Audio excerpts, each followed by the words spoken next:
Origins Cock Disclosure Day. സാക്ഷാൽ Stephen സ്പിൽബർഗിന്റെ Disclosure day.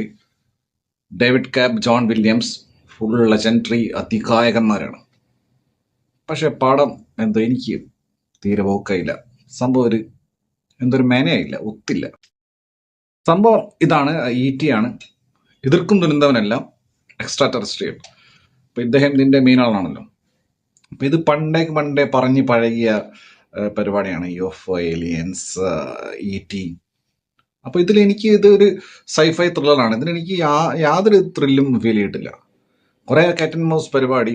പിന്നെ അറിയാലോ, ഇതിൽ ഇവർ കുറെ ലേയേഴ്സ് ഉണ്ട്. പിന്നെ ഇതിൽ കുറെ ജിയോ പൊളിറ്റിക്സ്, അതുപോലെ തന്നെ philosophy, empathy, humanity and aliens, പിന്നെ God, existence of God, whether God exist only in earth, അല്ലെങ്കിൽ യൂണിവേഴ്സ് മൊത്തമായിട്ട് ഗോഡ് ഉണ്ടോ, ഏലിയൻസിന് ഗോഡ് സംരക്ഷിക്കുമെന്നും പറഞ്ഞിട്ട് ഇങ്ങനെ. പിന്നെ പണ്ട് ഏലിയൻസ് എന്ന് പറഞ്ഞു കഴിഞ്ഞാൽ അങ്ങനെ പോർട്രേ ചെയ്തുകൊണ്ടിരുന്നത്.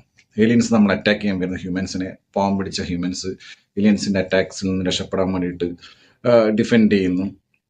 ആ പരിപാടി മാറി ഇപ്പം കുറച്ചു കാലമായിട്ട് ഇപ്പം ഹെയിൽ മാരിയിൽ തന്നെ കണ്ടാണ് ഏലിയൻ ആയിട്ടുള്ള ഫ്രണ്ട്ഷിപ്പ്, അതിന്റെ ഇമോഷണൽ ബോണ്ടിങ് അവരെ തമ്മിലുള്ള അത് കണ്ടിട്ട് നമ്മൾ അവസാനം emotional. But that was nice, that feeling was nice. കാരണം അത് സ്പേസിൽ വെച്ചെടുത്തൊരു സാധനം.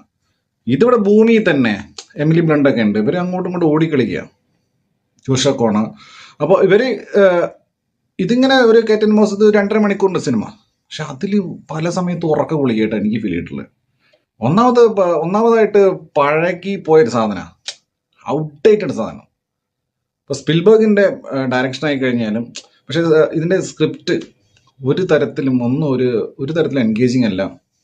ഒന്നും പ്രോമിസ് ചെയ്യുന്നില്ല. ഇത്തരത്തിലുള്ള ഏലിയൻസ്, എക്സ്ട്രാ ടെറസ്ട്രിയൽ, ഈ മനുഷ്യൻ, ഈ മറ്റേ ഇവരായിട്ടുള്ള പരിപാടി കാണിക്കുന്നത്. ഇപ്പോൾ ഡെനിസ് വിൽനോവിന്റെ അറൈവൽ അത് കണ്ടുള്ളവർക്ക് അറിയാം, അതൊരു ഗംഭീര സിനിമ. അത് അന്ന് തിയേറ്ററിൽ നിന്ന് കണ്ട സമയത്ത് ഭയങ്കര എൻഗേജിങ് ആയിട്ടും അതിൽ ഭയങ്കര ക്യൂരിയോസിറ്റി ജനിപ്പിക്കാൻ വേണ്ടി സാധിച്ചിട്ടുണ്ടായിരുന്നു. ഇതിലൊന്നുമില്ല, ഭയങ്കര ഫ്ലാറ്റ്. അതിനിടയ്ക്ക് ഇദ്ദേഹത്തിന്റെ ടിപ്പിക്കൽ സ്റ്റീഫൻ സ്പിൽബർഗിയൻ കൈൻഡ് ഓഫ് പരിപാടി ഉണ്ടല്ലോ. ഇതിലൊരു ട്രെയിൻ സീക്വൻസ് ഉണ്ട്, ടിപ്പിക്കൽ സ്പിൽബർഗ് പണലാണ്. അങ്ങനത്തെ കുറച്ച് കാർ ചേസ്. അപ്പോൾ ഇത് ത്രില്ലറായിട്ട് അല്ലെങ്കിൽ ഒരു ആക്ഷൻ കാണാൻ വേണ്ടി പോയിട്ട് നിരാശനായതല്ല. ഈ പടത്തിന്റെ ജോൺറ മനസ്സിലാക്കി കണ്ടിട്ട് തന്നെയാണ് പറയുന്നത്. എനിക്കിത് ഭയങ്കര ഉറക്ക ഗുളികയായിരുന്നു പലപ്പോഴും. പിന്നെ ഇതിന്റെ ഫൈനൽ ആക്ട് വാസ് കിടു എന്ന് പറയാൻ കാരണം അതിന്റെ ക്ലോസിങ് ഭയങ്കര കിടുവായിരുന്നു. ഏലിയന്റെ പരിപാടിയൊക്കെ വെച്ചിട്ടുള്ള. പക്ഷെ അതുവരെ പടം കൊണ്ടുപോയി പോക്കും ഇതൊരു ഭയങ്കര ഒരു നനഞ്ഞ പടക്കം, ആറിയ കഞ്ഞി, പഴങ്കഞ്ഞി. ഭൂമിയിലായി കഴിഞ്ഞാൽ ഏറ്റവും വൃത്തികെട്ട ജീവി മനുഷ്യനാണ്. പിന്നെ വിഷമാണ്, ഭയങ്കര ഡിസ്ട്രക്റ്റീവാണ്. ഇനി വേറെ യൂണിവേഴ്സിലേക്ക് പോയി കഴിഞ്ഞാൽ, വേറെ പ്ലാനറ്റ്സിൽ പോയി കഴിഞ്ഞാൽ, ഏലിയൻസ് ആയിട്ട് കമ്പയർ ചെയ്ത് കഴിഞ്ഞാലും ഏറ്റവും മോശം മനുഷ്യനാണ്. മനുഷ്യമായ ഗ്രീഡിയാണ്, എമ്പതറ്റിക്കലല്ല. ഇങ്ങനത്തെ കുറെ ഫിലോസഫി പറയാൻ വേണ്ടിയൊന്നല്ല സ്പിൽബർഗിന്റെ പടം കാണാൻ ഞാൻ പ്രതീക്ഷിച്ചിട്ടുള്ളത്.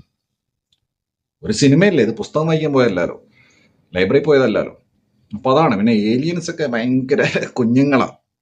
അയ്യോ, ഏലിയൻസിന്റെ ഒക്കെ ഒരു കഷ്ടത കണ്ടു കഴിഞ്ഞാൽ എൻ്റെ ഏതോ മെഡിക്കൽ കോളേജിലെ വാർഡിൽ പോയി അത്രയും കഷ്ടമായിട്ടൊക്കെ കാണിച്ചേക്കുന്നത്. അത്രയും വയ്ക്കുക ഏലിയൻസിനൊന്നും. ഏലിയൻസ് അയ്യോ പാവം കുഞ്ഞുങ്ങളാ. അവസാനം എന്താ രഹസ്യം പറയാ, അത് മിക്കവാറും മനുഷ്യനെ കുറിച്ചുള്ള എന്തെങ്കിലും അപരാധമായിരിക്കും ഏലിയൻ കുഞ്ഞ് പറഞ്ഞിട്ടുണ്ടാവുക. അപ്പൊ അതാണ്. ഇതിങ്ങനെ ഏരിയ 51 ഇങ്ങനത്തെ ഇതിലൊക്കെ ഭയങ്കര താല്പര്യമുള്ള, അല്ലെങ്കിൽ ഇങ്ങനെ UFO ഇതിലൊക്കെ താല്പര്യമുള്ള, ഇങ്ങനെ ഒക്കെ ഉണ്ടെന്ന് വിശ്വസിക്കുന്ന കുറെ ഏലിയൻസിനെ എപ്പോഴും തടവിലാക്കി വെച്ചിട്ടുണ്ട്. ഏരിയ 51 അകത്ത് എന്തൊക്കെയോ നടക്കുന്നുണ്ട്.